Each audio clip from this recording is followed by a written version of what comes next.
right. They are very strange. They're part of an extraordinary collection of ancient art from the Holy Land. But what are they exactly? And who made them and when?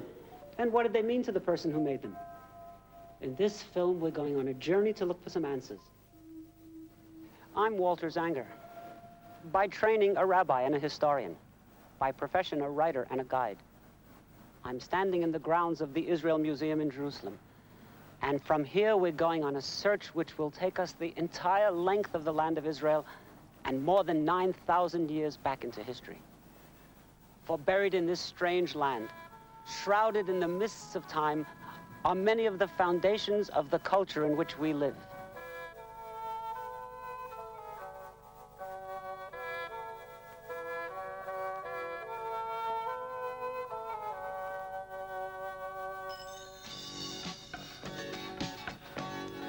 This road is quite new, but we're following a very ancient route.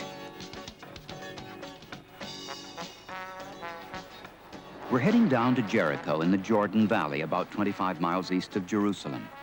The heat's terrible, but Jericho itself is built on a marvelous oasis, so it's green and lush, and everyone uses it for a resort.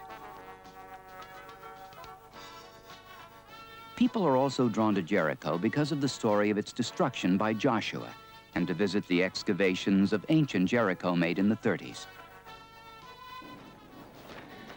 Archaeologists have had some problems with the history of Jericho against the biblical account, but the message is clear.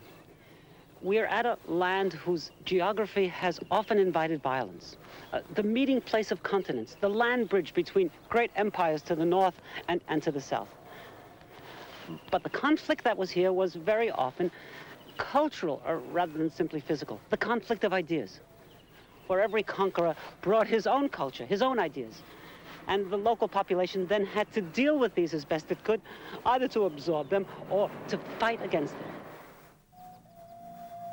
In the long period before writing, before 2000 BC, Jericho clearly symbolized the way of the future, being one of the places where urban civilization started, where groups of people first lived together in a social setting with rules and organization existing on agriculture and hunting.